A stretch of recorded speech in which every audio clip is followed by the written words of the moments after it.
En línea con el momento en que dejamos la conversación la semana pasada, en el que por vuestra parte se nos pedía un mayor nivel de concreción en algunas cuestiones, pues os dejamos un documento que aquí tienes, Álvaro, con mayor nivel de concreción, incluso en algunos casos en lo que afecta a la Ley de Emergencia Social de la Vivienda y la Ley del Blindaje de la Sanidad, están incluso los textos legales sobre los que podríamos trabajar al inicio de la legislatura.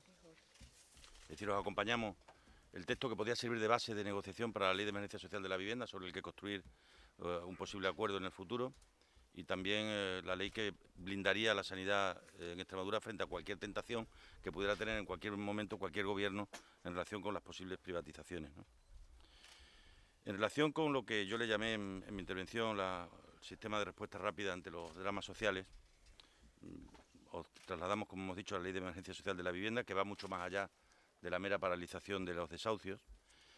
Yo os propongo también que si así lo estimáis, pudiéramos iniciar la legislatura en el primer pleno ordinario con una declaración institucional que declarara la lucha contra la exclusión social y los desahucios de la gente que no puede pagar como algo que sea de interés general para la comunidad autónoma, de tal suerte que todo el mundo que sepa que se ponga frente a eso se está poniendo frente a algo que los legítimos representantes del pueblo han decidido que es una cuestión de interés general para nuestra tierra, ¿no?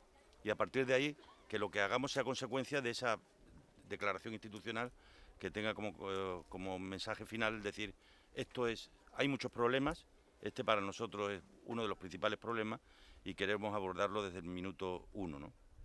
Ya digo que además de ir más allá de la paralización de los desahucios, incluye sanciones para entidades con vivienda vacía, posibilita ampliar los recursos destinados a la vivienda con una nueva regulación de las fianzas, impide que los bancos se queden con dinero público en el caso de que la vivienda que desahucien sea una vivienda protegida, se crea el Observatorio de la Vivienda. En relación con los diagnósticos sobre desahucio y emancipación juvenil, hay una serie de criterios que son muy importantes que los tengamos monitorizados permanentemente. Os propongo que creemos una comisión parlamentaria encargada de analizar la vulneración del derecho a la vivienda, una comisión que se establezca en el Parlamento con representación de todos los grupos políticos. Os planteo también que modifiquemos la composición de la Comisión Regional de la Vivienda al objeto de que tengáis participación todos los grupos parlamentarios en la misma.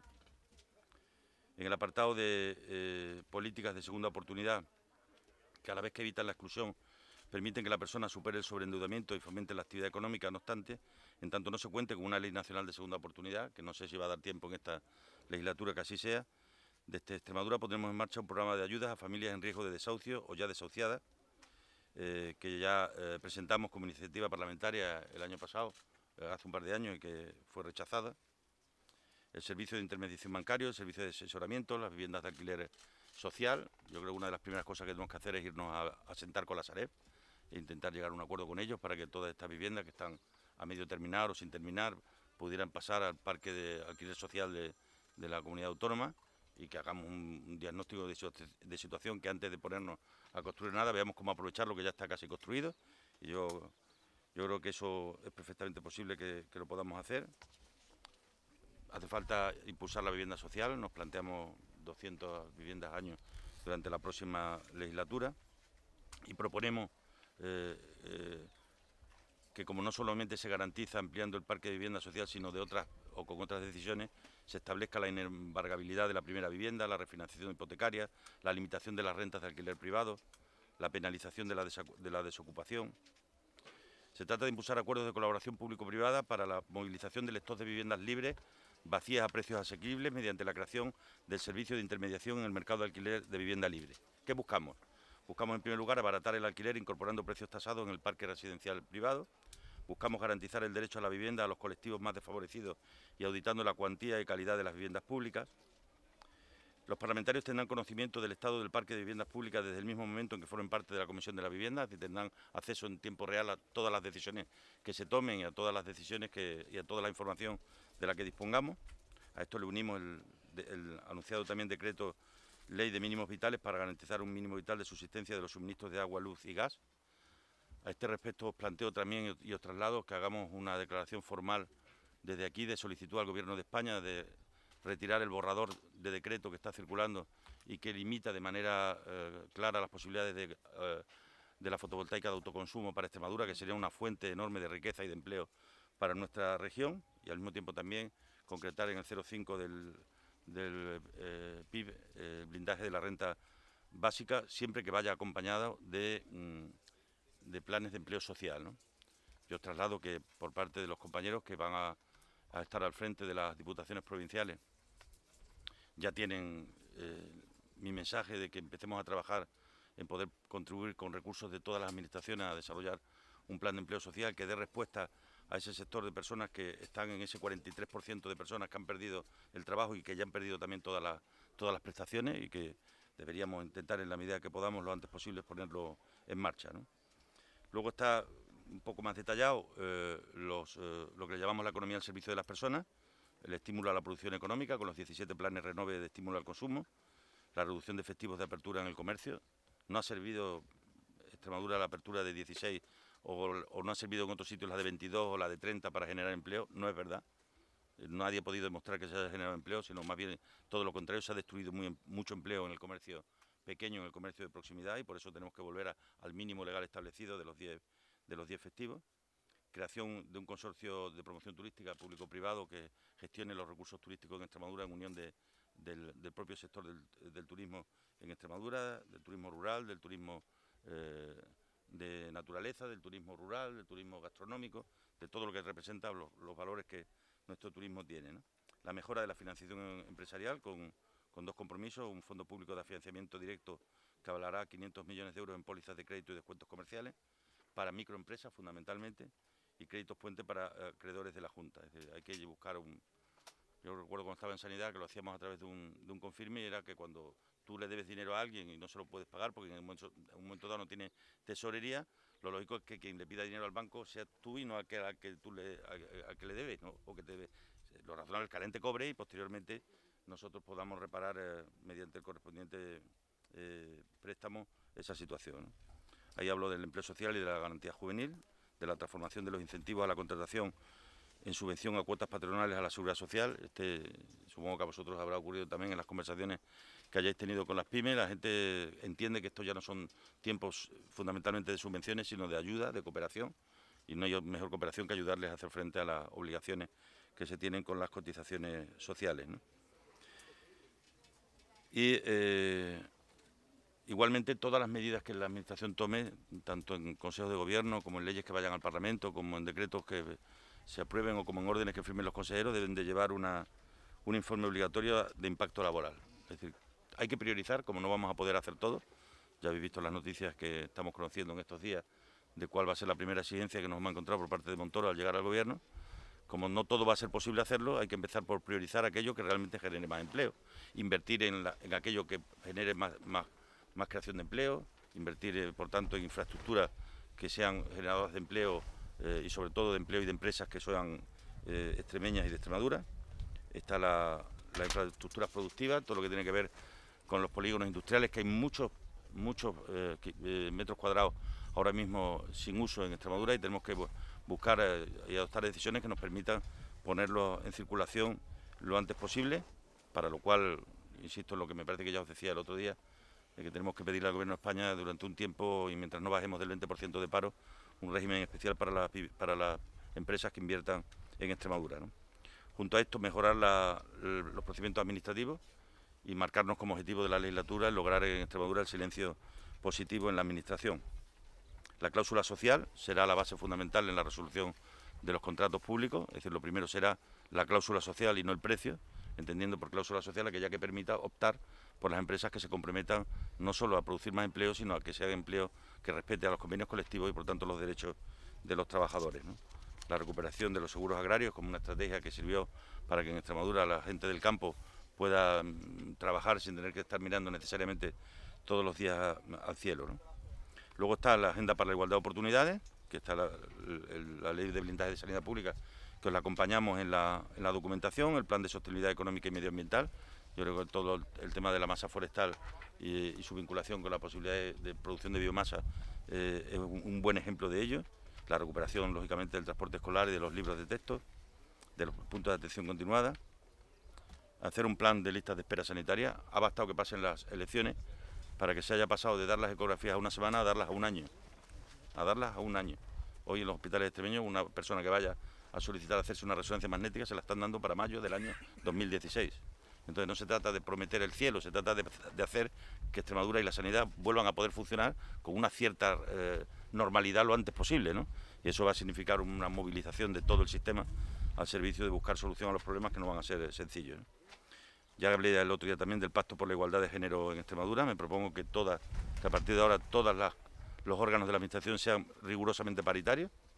Eso incluye también a las organizaciones que trabajen con la Administración. Cualquier organización que tenga alguna relación con la Administración tendrá que cumplir los criterios de paridad que se marquen en ese Pacto por la Igualdad de Género. Hay que desarrollar la ley LGTBI aprobada recientemente. También en relación con el mundo de la discapacidad, elaborar un informe de impacto sobre la discapacidad, de las medidas que se tomen o que se adopten tanto en el Parlamento como en el Consejo de Gobierno.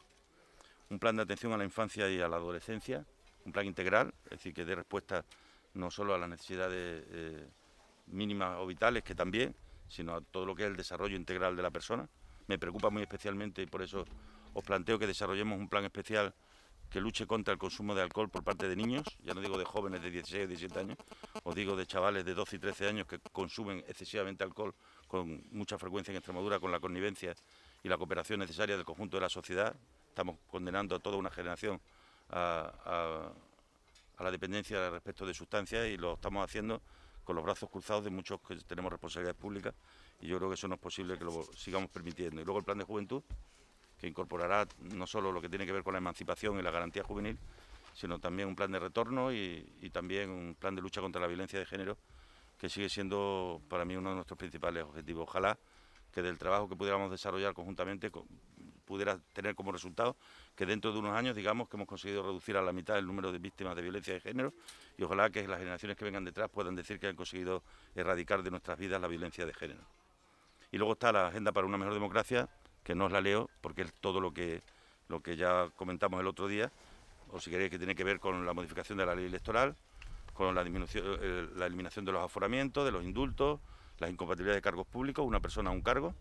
Yo sí os adelanto que si soy investido presidente y algún diputado pasa a formar parte del gobierno de alguna de sus categorías, tendrá que dejar el acta de diputado. No va a ser posible compatibilizar ningún puesto que no sea el ser concejal o alcalde con ser diputado provincial, porque eso es obligatorio. Pero fuera de eso no habrá compatibilidad alguna para ejercer más de un puesto público, ¿no? Ya hablé del reparto transparente de la publicidad institucional. Hablé también de la modificación que tenemos que hacer de la ley de la CESMA, tanto para modificar la forma de elección del director general como para incorporar a los trabajadores al Consejo de Administración, como para intentar evitar que pueda ocurrir lo que están queriendo que ocurra, y es que nos dejen la programación de los 3 próximos años contratada, para lo cual bueno sería también que diéramos un mensaje claro de que no es posible violentar la voluntad popular y que la legalidad es importante, pero mucho más importante es la ética. Y podrá ser legal, pero no es moral ni es ético que se quiera condicionar la programación para los próximos 3 años de la manera en la que se está queriendo hacer.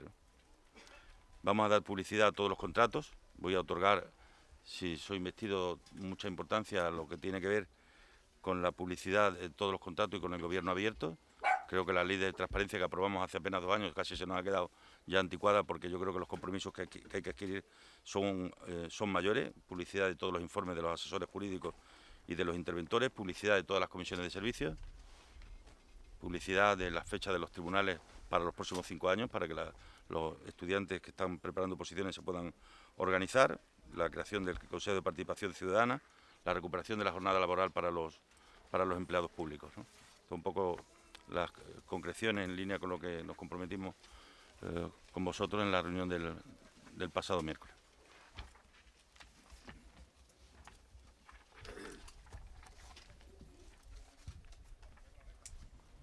Buenos días, tardes ya.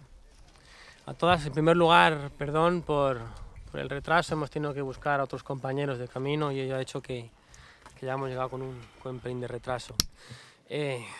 Antes que nada, nos sumamos, por supuesto, desde Podemos al dolor por el fallecimiento de Pedro Ceroro, activista, defensor de derechos sociales, cualquiera que sea el partido, la formación en la que en la que trabajo, milito, y una persona que trabaja por ello, siempre lo consideraremos alguien que deja un legado que defender. Queríamos también hablar de por qué estamos en la corrala. Dijimos desde el principio que en Podemos tenemos un compromiso explícito con la ciudadanía, que tendremos siempre un pie en la asamblea, como el otro día en la reunión, y otro en la calle. Y aquí se visibiliza, como en pocos lugares, el rostro de la crisis.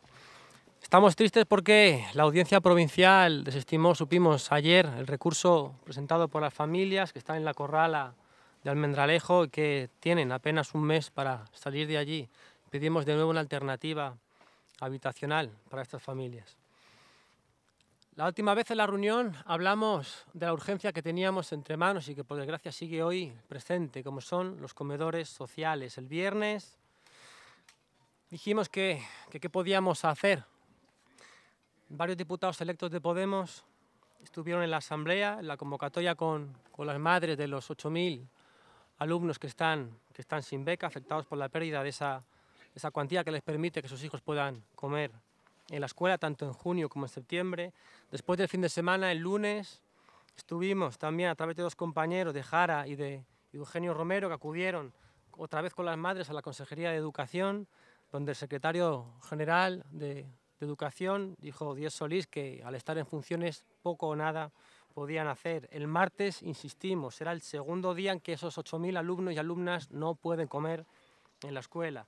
Dimos una rueda de prensa para denunciar la urgencia de la situación y convocamos otra vez, a través de varios colegios de Mérida, una concentración en la Plaza de España. Elaboramos un escrito y lo registramos en la Asamblea de Extremadura, dirigido tanto a la Diputación Permanente como a la Consejería de Educación. El propio diputado Eugenio Romero publicó un artículo también en un medio de alcance nacional denunciando la situación. Es todo lo que podemos hacer, seguiremos ahí. La pregunta es, ¿qué habéis hecho hasta hoy para acabar con esta situación tan dramática?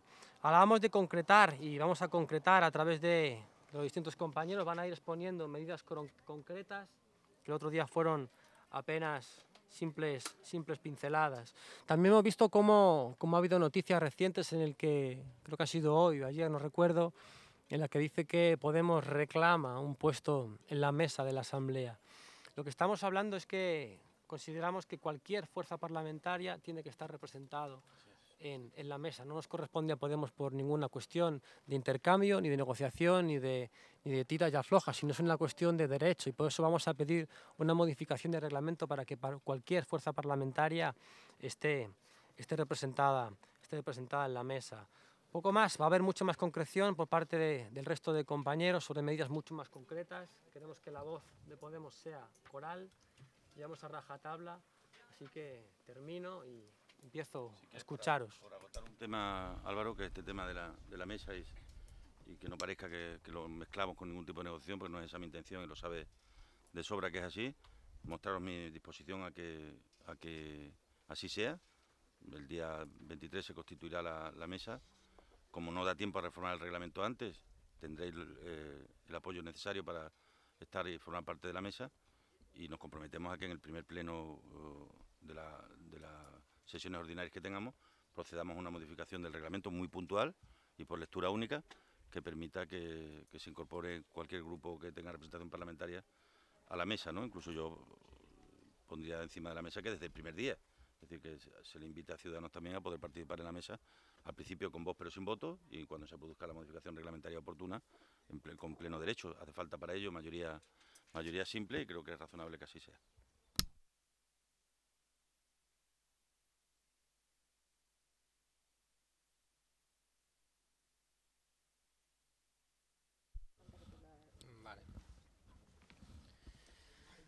Bueno, nosotros saludamos la concreción del PSOE en esta segunda reunión, lo cual demuestra que realmente estas reuniones están sirviendo para algo, que vamos a avanzar en la medida de los compromisos que hemos adquirido en la reunión anterior y que estamos adquiriendo en esta, de colaboración para llegar a soluciones para la gente en Extremadura. Desde nuestro punto de vista, en términos, por ejemplo, bueno, analizando simplemente el primer borrador que nos remitisteis sobre vuestras propuestas y viendo que faltaba concreción, nosotros las hemos ido estudiando, las hemos ido cotejando con lo que nosotros teníamos en nuestro programa y las hemos ido desarrollando, de forma que ahora que tenemos otras propuestas más desarrolladas por vuestra parte, sí que podemos encontrar muchos puntos en común en los que empezar a trabajar. Y me remito, por ejemplo, a transparencia. Se ha hablado de la publicidad de los contratos del sector público y que se va a hacer públicos al día siguiente. Por parte del PSOE esa es la propuesta, todos. Nosotros vamos más allá, nosotros planteamos las actas grabadas de las sesiones de los órganos, de la misma manera que se graban los procedimientos judiciales y con los mismos protocolos y seguimientos, en tanto que la ley muchas veces decreta el secreto de las deliberaciones o se tocan datos de carácter personal, se hacen las mismas salvaguardas y realmente se puede hacer. Nosotros pues ya le remitimos nuestra propuesta al respecto.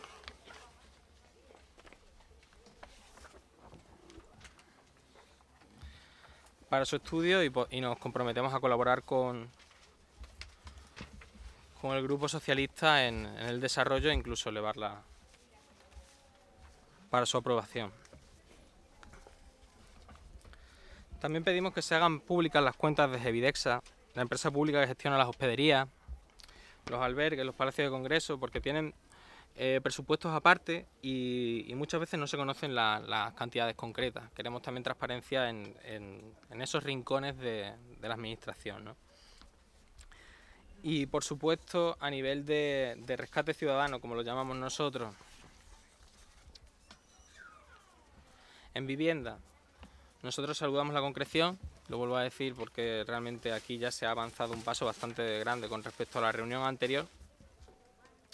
Si bien quedan algunas cosas por matizar y suponemos que va a ser en las reuniones de trabajo específicas para desarrollar la Ley de Emergencia Social de Vivienda del Grupo Parlamentario Socialista que presentasteis hace un par de meses en la Asamblea y que se os vetó ilegalmente por parte del PP, pues nosotros vemos carencias, ya lo comenté en la reunión anterior y nos gustaría trabajar en desarrollarlas. Por ejemplo, vemos necesaria una rebaja en el impuesto de las transmisiones patrimoniales y los actos jurídicos documentados porque, por ejemplo, a la hora de cumplir el Real Decreto Ley 6/2012, que es de las pocas medidas que se han tomado desde el Gobierno estatal para las personas que están en riesgo de desahucio, nos encontramos con una problemática bastante grande con respecto a la aplicación de este impuesto y es porque se está produciendo una doble imposición que es ilegal por el principio.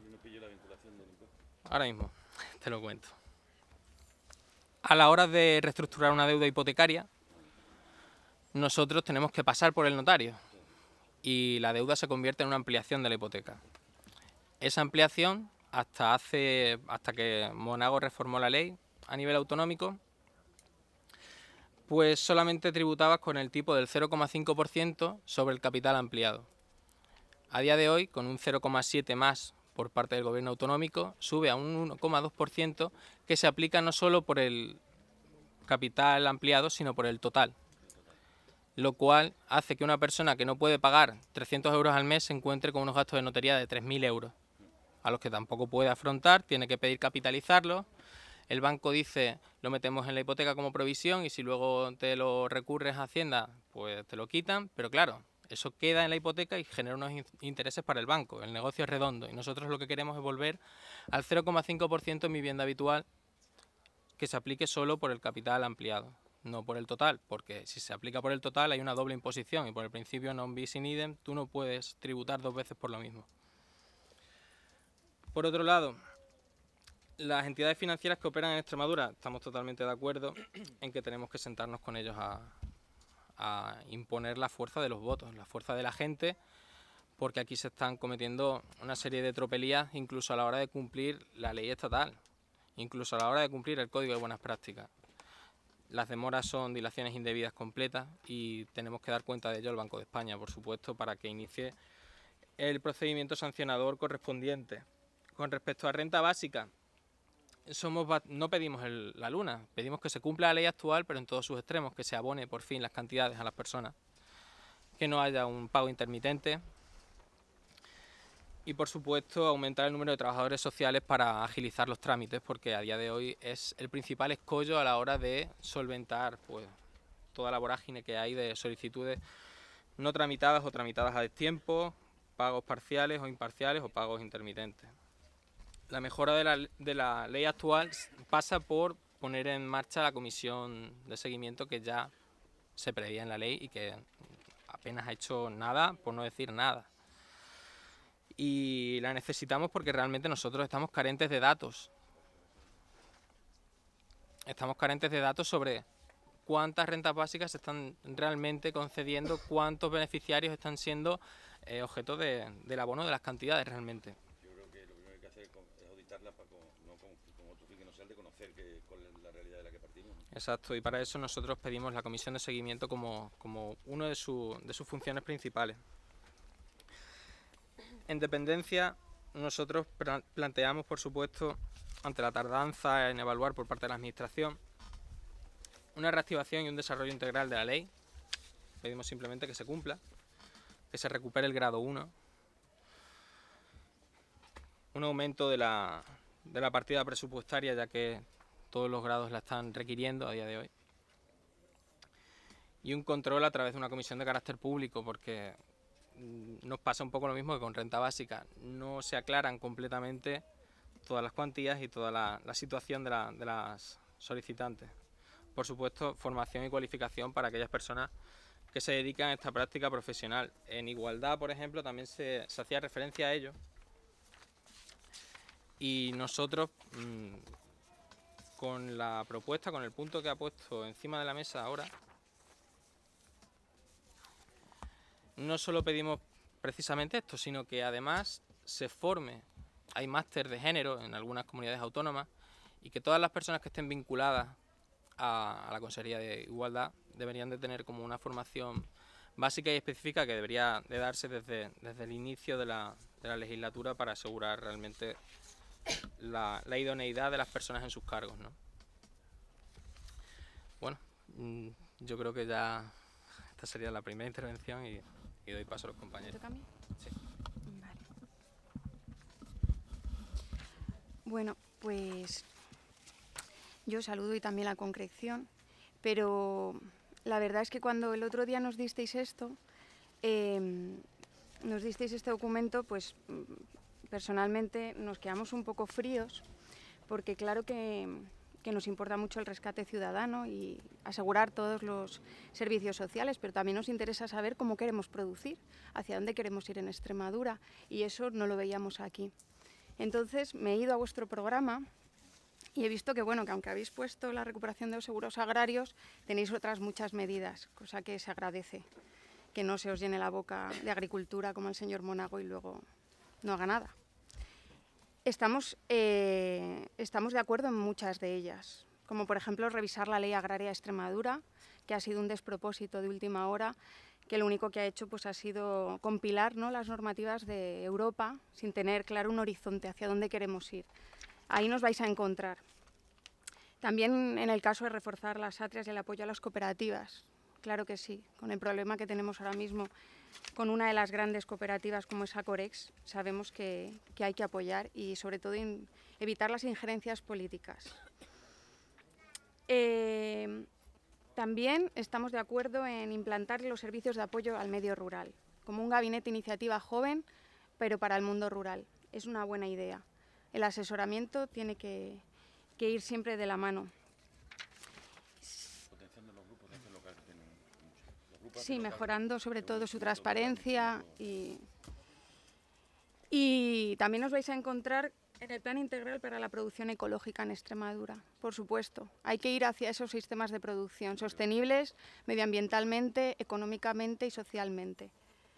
No solo ayudar económicamente a la gente que quiera reconvertirse a esa forma de producción, sino acompañarles en todos los procesos, tanto en la producción como en la transformación, que es algo de lo que adolece esta región, como en la comercialización.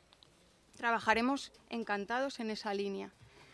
Nos ha faltado quizá en este totum revolutum de mundo rural y sobre todo agricultura, una una firmeza en querer invertir en investigación e innovación. Creemos que un sector tan estratégico como el agrícola y ganadero en Extremadura tiene que ir de la mano de fondos y de apoyo a la investigación. Tenemos un centro de agricultura ecológica y de montaña en Plasencia, Muerto de Risa. ¿El cerdo ibérico? También.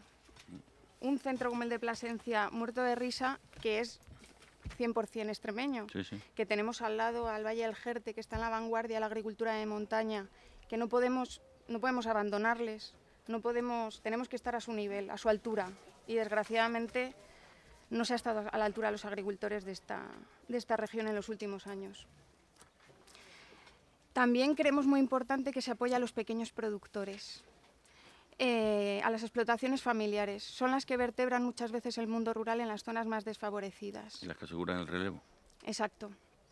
Por eso tenemos que potenciar la venta directa.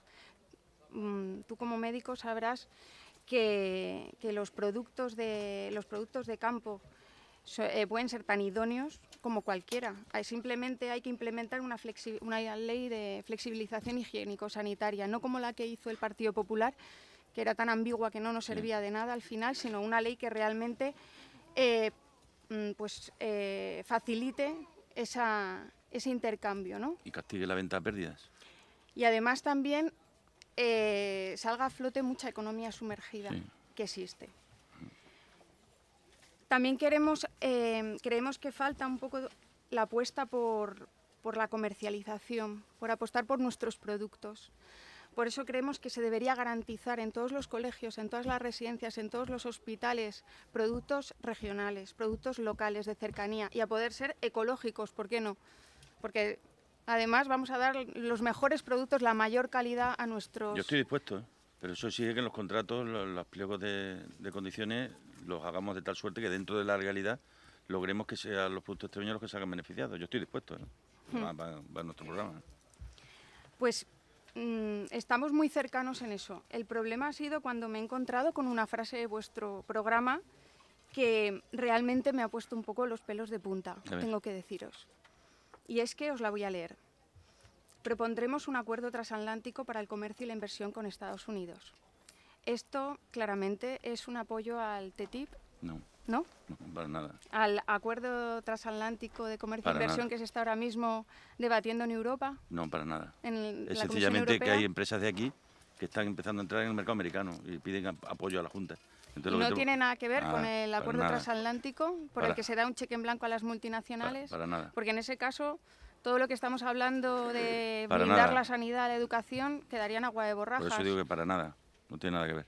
Es sencillamente apoyar, buscar cauces, como se hizo en su día con otros países a través de las empresas de capital riesgo y de apoyo a la comercialización, buscar cauces para que puedan entrar en mercados que les está siendo muy complicado. Por ejemplo, todo el mercado de la fruta que está queriendo desde hace 10 años poder entrar en México y está costando la misma vida, ¿no? Entonces hay que situarse y echarle una mano porque ellos solos no pueden.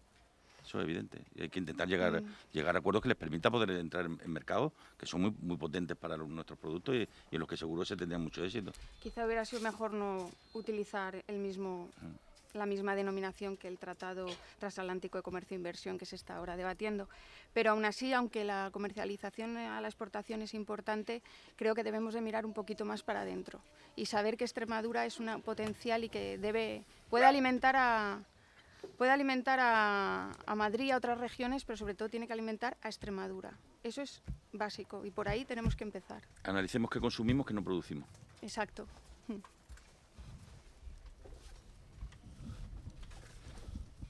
Julián. Paso.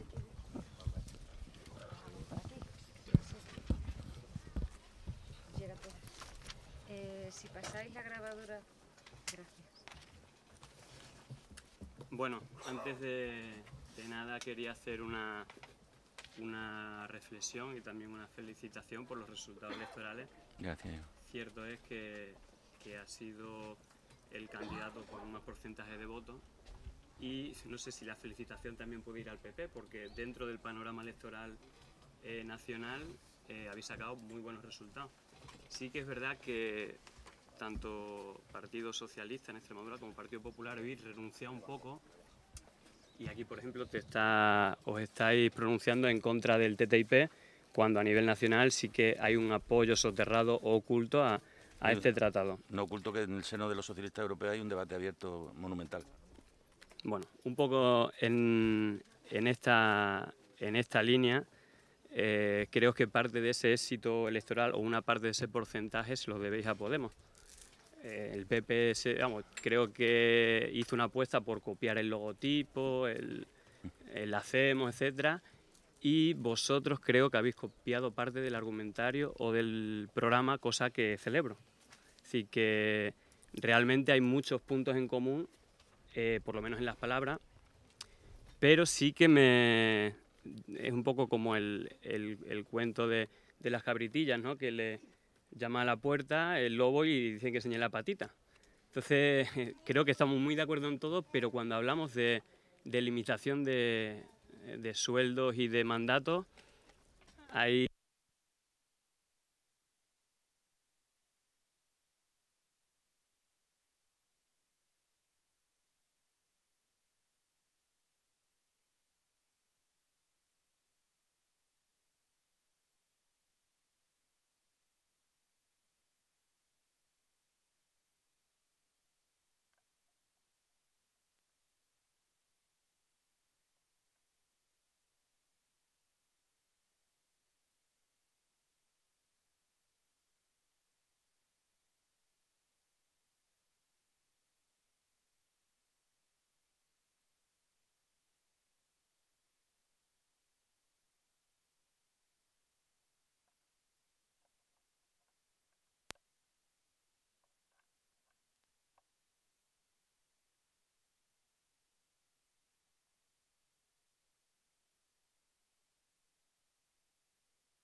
Estamos malitos. Yo hablé con la semana pasada, ¿eh? Adelante. ¿Empieza la intervención o sigo por donde iba? Vale, como decía, creo que parte de ese porcentaje del éxito, tanto Partido Popular como PSOE, un porcentaje se lo debe a Podemos, porque, ya digo, en vuestro caso, creo que el argumentario, y bueno, sobre todo se reflejó el día de las elecciones, me gustaron mucho tus palabras, es decir, creo que son ilusionantes, pero, como decía, es decir, llevamos 30 años de lobo socialista en Extremadura y ahora con piel de cordero, sí, hay que tener todas las precauciones.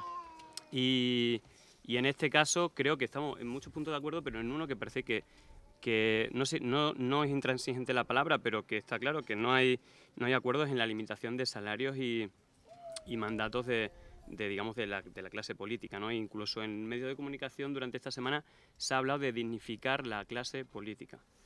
Evidentemente creo que hay prioridades, es decir, creo que la clase política está suficientemente dignificada, y si estamos en una comunidad autónoma donde los extremeños y las extremeñas tienen los sueldos más bajos, tenemos las pensiones más bajas, creo que los políticos deberían tener los sueldos más bajos, ¿no? En este caso el sueldo del presidente será el quinto más alto, ¿no? Entonces yo creo que vamos a empezar a dignificar a aquellos sectores de la población en los cuales, digamos, hay un déficit en cuanto a dignidad.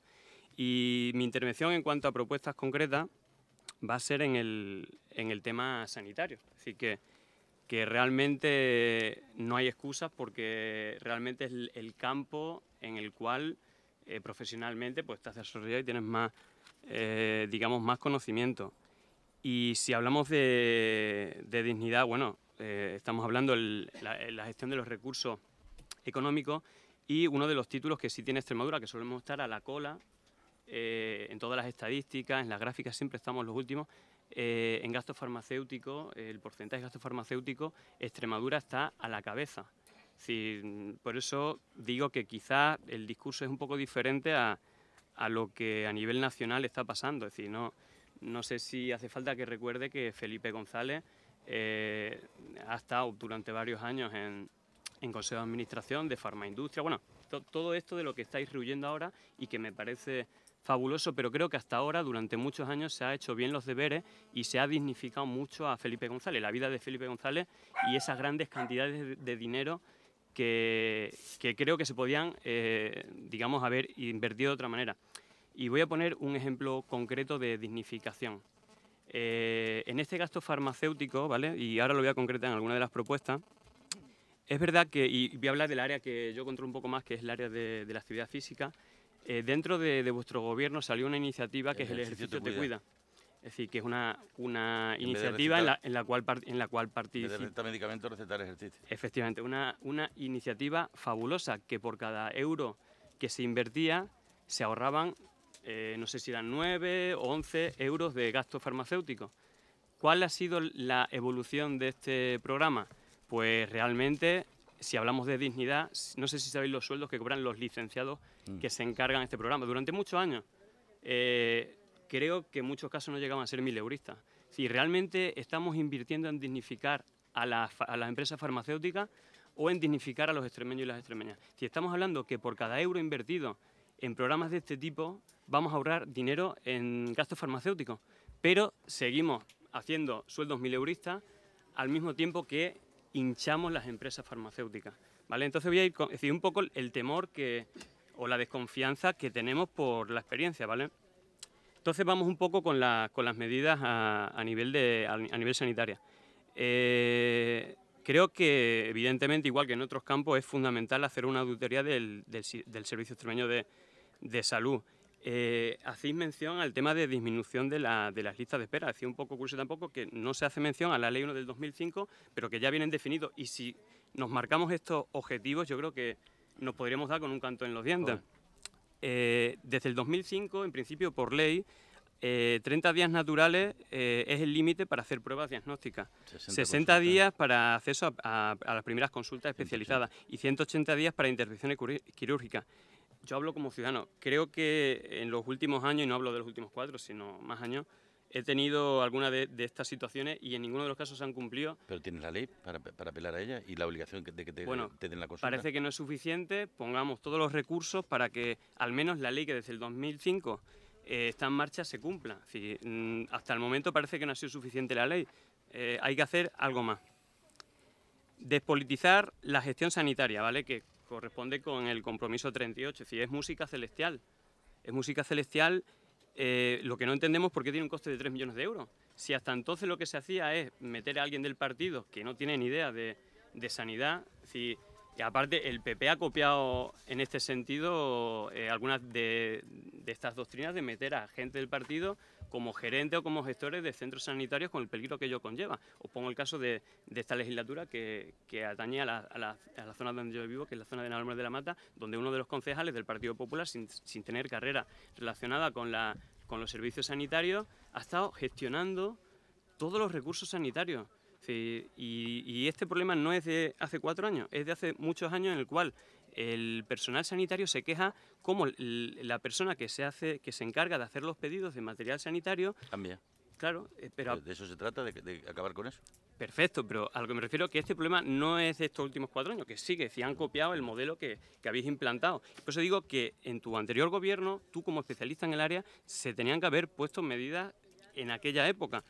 Celebramos que sea así. Lo único que mi duda es por qué un coste de 3 millones de euros cuando realmente lo que vamos a hacer es un ahorro. Quien tiene que gestionar la administración pública son los funcionarios, que para eso se han preparado, y no gente que venga ajena desde la política, más cuando no tiene nada que ver con el área que va a gestionar. Y por último, digamos, estos 2 puntos que he tratado son compromisos vuestros, que está claro que nos vamos a poner de acuerdo, evidentemente, porque son cosas que la única pega que podemos poner es por qué no se ha hecho antes o por qué, o digamos que los hechos no están en relación con las palabras. Y el último punto, que este sí es y vuelvo al origen de mi intervención, es el tema de los gastos farmacéuticos. Es decir, una región con los recursos limitados como tenemos nosotros no no podemos malgastar o no podemos, por lo menos al menos tenemos que optimizar los recursos. He puesto un ejemplo, evidentemente hay muchos más. Creo que hay que hacer, en la auditoría hay que controlar muy bien de qué manera podemos optimizar el gasto farmacéutico. Es decir, creo que habría que hacer un plan de racionalización del gasto farmacéutico, digamos, con dos medidas concretamente, a la mejora de la adecuación terapéutica, es decir, poner medidas que optimicen no solamente el precio de los medicamentos, sino también qué otras alternativas existen. Y no hablamos de coste, no estamos hablando solamente de dinero, estamos hablando de calidad de vida.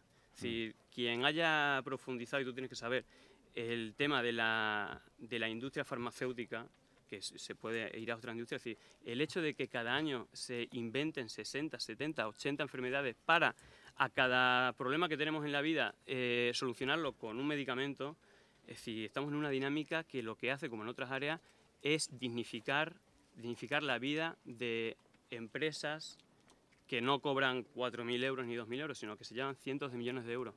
Y creo que tenemos que cortar esa espiral de dignificar, hiperdignificar a una minoría, como puede ser la política o de grandes empresas, y empezar a dignificar a toda la ciudadanía extremeña, que, repito, tienen los sueldos más bajos de toda España, tienen las pensiones más bajas de España, y creo que tenemos que empezar a mirar por también la salud de la ciudadanía, es decir, mejorar la calidad de vida, acortar las listas de espera y mejorar la gestión sanitaria en definitiva. Así que simplemente, aparte de la medida que me he quedado, aparte de la, digamos, de la adecuación terapéutica, también habría que hacer una modificación de los contratos con las empresas y analizarlo, y sobre todo no pagar, digamos, por contrato es decir, no por ventas, sino por contratos de gestión.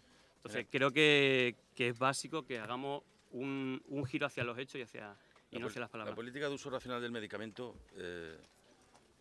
tiene la enorme complejidad de que tú tienes un catálogo abierto.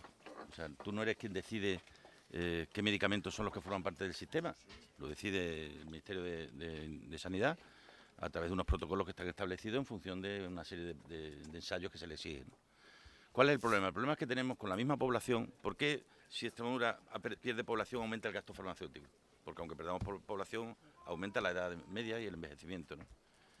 Y porque además estamos comprando la salud. O sea, la salud deberíamos cuidarla y tenerla, y porque nosotros le otorgamos mucha importancia al salubrismo, y por eso pusimos en marcha estos programas. Y ahora, cuando tú ves a una persona con 30 años tomando una simvastatina para el colesterol, te digo, oye, ¿por qué no intentas antes de tomar una simvastatina, por qué no intentas llevar una dieta, hacer ejercicio? Porque estamos intentando no reparar la enfermedad, sino que la salud no la perdamos nunca a base de medicamentos, lo cual conceptualmente es un verdadero disparate, ¿no? Pero yo estoy contigo que hay que hacer algo, porque si no, no es sostenible el sistema. Yo os lo decía el otro día y os lo digo hoy, que de cara al nuevo modelo de financiación vamos a tener que hacer algo, porque la sanidad, en los términos en los que ahora mismo estamos, no es sostenible, y nos podemos encontrar con que alguien alguna vez venga diciendo que como no es sostenible hay que aumentar los copagos, ¿no? Y entonces yo creo que tenemos que ser conscientes de que España no puede mantener la sanidad que tiene con un 5,9 del Producto Interior Bruto, no puede. España es necesario como mínimo el 6,5, y con el 5,9 es imposible, y con el 5,3 que Rajoy le ha mandado a Bruselas más difícil todavía, ¿no? Y lo primero que tenemos que es esforzarnos y pelear en el nuevo modelo porque la sanidad tenga una financiación mínima del 6,5, que es lo que va a necesitar este país para que los próximos años no genere deuda, porque si no, da igual que lo tengas en presupuesto o no, te lo gastas y lo debes. Vamos a ver que nos encontramos de deuda de farmaindustria, pero me extrañaría que estemos en 200 millones de euros ahora mismo, con plazos de pago superiores a los 300 días, ¿eh? No me extrañaría para nada, ya tenemos la oportunidad de comprobarlo, ¿no? Coincido contigo plenamente en el tema de la gestión, de la despolitización de la gestión. Hay que definir hasta qué niveles tiene que llegar la política y a partir de qué niveles tiene que entrar la gestión. Yo creo que eso, conociendo un poco el sistema por dentro, es fácil. No puede ser que efectivamente el que compra los suministros cambie en función del partido que está. ¿Y por qué no lo hiciste antes? Pues nos equivocamos, lo hicimos mal. Hubo muchas cosas que hicimos bien y esas no fuimos capaces de hacerlas bien, nos equivocamos, ¿no? Al hilo de lo que decide, es que hay muchas cosas en las que coincidimos y eso significa que habéis ayudado vosotros yo creo que ha ayudado el conjunto de la sociedad, ha ayudado al conjunto del país, ha ayudado al conjunto de la región, han ayudado a los ciudadanos, que nos han hecho ver que algunas de las cosas que habíamos hecho en el pasado no estaban bien hechas, que tenemos que cambiar. Yo creo que nos hemos ayudado a todos un poco en este entorno, o a lo mejor es porque coincidimos en algunas cosas más de las que vosotros pensáis, o sea, porque a lo mejor coincidimos en cosas que puedan ser importantes para la vida de la gente, ¿no? En cualquier caso, lo que estamos aquí no es para poner en valor lo que nos separa, es para poner en valor aquello en lo que coincidimos, y por eso aparecen coincidencias, porque hemos hecho un esfuerzo todos por hablar de aquello en que sabemos que puede haber una mayor aproximación, ¿no? Yo de la limitación de mandato no tengo ningún problema en que lo podamos, ya está hecho para la presidencia de la Junta, no tengo ningún inconveniente que se haga para lo que se estime oportuno. Respecto al tema salarial, yo no quiero eludir ningún tema, que no parezca que yo estoy defendiendo mis ingresos para nada, ¿no? En absoluto. Para los cargos institucionales, yo repito lo que os decía el otro día, se van a constituir ahora los gobiernos, se van a constituir gobiernos en los que en algunos de ellos vosotros vais a participar, en el gobierno en el conjunto del país, ayuntamientos en los que vais a tener alcaldías, y va a haber, como consecuencia de todo eso, van a salir unos salarios. Yo me comprometo a que ningún cargo público en Extremadura esté por encima de la media, que esté de la media para abajo, de lo que ocurre en el resto de España. Porque yo creo que en esto no pueden ser medidas aisladas, que en un sitio se haga una cosa y en otro sitio, sino que como organizaciones, yo eso me comprometo con vosotros, lo podamos llevar a cabo. Me comprometo, porque lo llevamos en nuestro programa electoral, que reduzcamos un 25% los gastos del Parlamento. Me comprometo que suprimamos el kilometraje en el Parlamento de los diputados que estén liberados. Ya tienen su sueldo y no tienen por qué tener otra compensación que no sea el salario que reciban como consecuencia de la liberación. Lo comentaba, en alguna ocasión lo he comentado con vosotros, con Álvaro, y creo que es razonable que así lo hagamos, que establezcamos una graduación salarial dentro del Parlamento. O sea, no tiene por qué ganar todo el mundo lo mismo que esté liberado. Puede haber un salario para el diputado base, que si tiene responsabilidades de portavocía en comisiones, pueda ser un segundo nivel, que si pertenece a la dirección del grupo y tiene que estar con una mayor dedicación, otro nivel, y si forma parte de la mesa, otro nivel, y todo eso dentro de unos niveles que sean razonables, para que las diferencias no sean abismales, sino que sea algo que pueda parecer razonable. ¿Dónde situar? Ya lo veremos. Yo, de verdad, os lo digo, yo creo que un salario como el que yo he tenido esta legislatura, siendo el presidente del grupo parlamentario, de 2.500, 2.600 euros, no lo veo desproporcionado. Porque es verdad que en Extremadura hay rentas bajas, pero en Extremadura también hay docentes, y hay profesionales sanitarios, y hay ingenieros, y hay abogados, y hay gente que tienen responsabilidad, y hay gerentes de empresas. Entonces no creo yo de verdad que 2.500 euros sea un salario desproporcionado como para decir que vivimos alejados de la gente, de verdad. Y además yo creo que los problemas que tiene Extremadura los tenemos que resolver intentando que de verdad la gente que está ganando 250 euros deje de ganarlos. Como pensemos que la idea es que nos acerquemos a eso, la capacidad de consumo de esta región se va a pique, ¿no? Entonces no quiero de verdad que parezca que estoy defendiendo lo mío en absoluto. Quiero sencillamente que hablemos de las cosas que son razonables. Yo lo que sea razonable, lo planteemos en términos razonables, siempre vamos a estar cercanos. Indiscutiblemente luego ya habrá que ver cuando llegue el momento de aprobar los presupuestos, que es donde se fijan las retribuciones de los políticos, qué es lo que hacemos, y además os ofrezco que lo hagamos, y además explícitamente, que ahora dentro de 15-20 días, cuando estén constituidos todos los parlamentos, todos los gobiernos y los ayuntamientos de las 15 principales ciudades más importantes de España, veamos qué sueldos se han puesto, y que nosotros en ningún caso vayamos a estar por encima de la media, sino por debajo. Y en la Asamblea yo creo que estas cuestiones muy concretas que os planteo también las podemos llevar a cabo en la reducción del dinero que le llega a los grupos, en la asunción de ver qué cuestiones se pueden hacer para ganar en transparencia y que de verdad nadie tenga la más mínima duda de que aquí no estamos de verdad por dinero, te lo puedo asegurar. Creo que, y simplemente para aclarar, creo que además la propuesta de Podemos un poco de manera general es en respuesta a digamos, esa indignación que tiene la ciudadanía, y creo que tú más o menos en tu discurso siempre dices que la gente, es decir, hay que escuchar a la gente y hay que hacer cambios ya. Y lo que no puede ser es que la gente, y quizás piense que es así, y seguramente sea así, que las motivaciones de la clase política sean extrínsecas a lo que es el servicio. Está claro. Entonces, cuando alguien hace carrera política y o puede tener aspiraciones a estar 30, 40 años cobrando un sueldo de 4.000 euros, es suficiente motivación esa extrínseca, digamos, sí, para que no vea que realmente la política debe ser una cuestión de servicio a la ciudadanía. Entonces, esa es una necesidad, porque si no la ciudadanía ya no va a creer más en la política. Sí. Y bueno, simplemente como ejemplo, los candidatos a la...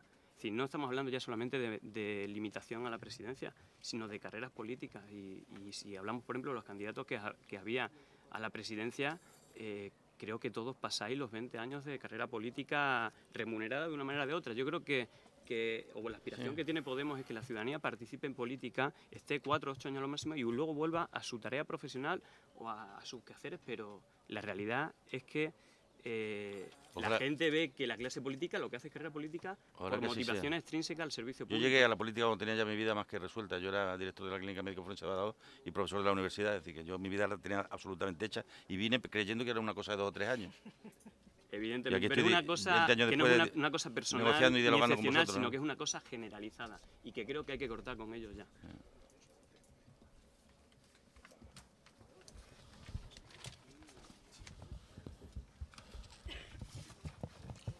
Solo un apunte, es decir, claro, yo creo que cuando hablamos de este tema de los salarios, sabemos que perfectamente lo que pide la ciudadanía no es solo que nos bajemos los sueldos. Hay que hacer política, hemos hablado de viviendas, hemos hablado de modelo productivo, de sanidad, de dependencia. Ahí hay que trabajar, de corrupción, de acabar con el caciquismo, por supuesto. ¿Por qué hablamos del tema de la remuneración? Porque es una cuestión de credibilidad. Es una cuestión de credibilidad. No estamos hablando de tirar a la baja los sueldos de la gente, sino adecuar el nivel de vida de un representante político al nivel de vida de la ciudadanía a la que quiere representar. Y ahí, si hay resistencia, demostramos poca credibilidad para luego llevar a cabo todo un plan de propuestas concretas en las que podemos coincidir. Por tanto, en tanto en cuanto haya fricciones, seguimos teniendo dudas, seguimos sin saber si vais a actuar como el PSOE o vais a ser socialistas. Y en ese margen seguimos teniendo todavía dudas. Por eso, el cuestión de la remuneración. Seguimos sin saber la postura o que habéis estado haciendo con respecto a los comedores sociales. Hablamos hace un puñado de días. Ya, pero vamos a ver, lo que hemos estado haciendo es aprobar, Álvaro, aprobar el año pasado una resolución en el Parlamento que permitió abrirlo. Este año no han querido. Cuando lleguemos tomaremos la decisión inmediata de que en septiembre se abran, pero ahora es que no gobernamos. Y como diputado en funciones no se puede hacer nada a Pero través de la Diputación permanente. No hay margen de maniobra No ninguno. hay ningún margen porque es que el gobierno no tiene la obligación de hacerte caso. Y política... Claro. Claro.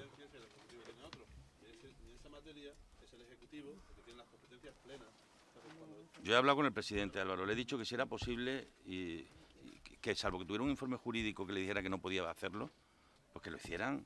Si no lo han hecho, estará en su decisión, no en la mía. Lo que sí te voy a asegurar es que cuando lleguemos y gobernemos en septiembre lo habrá, pero lo que ocurra en julio no es de responsabilidad nuestra. Ya me hubiera gustado.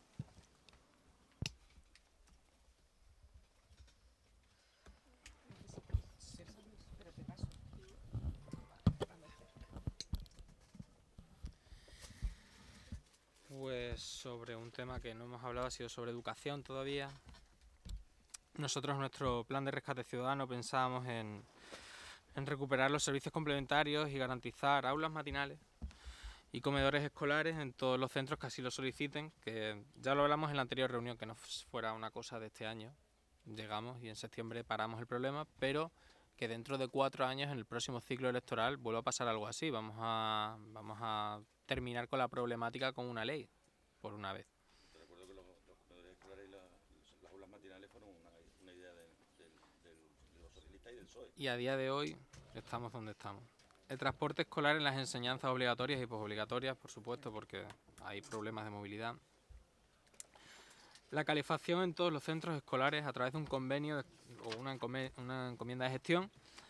En ese sentido, nosotros nos encontramos que en invierno... Eso no lo entiendo.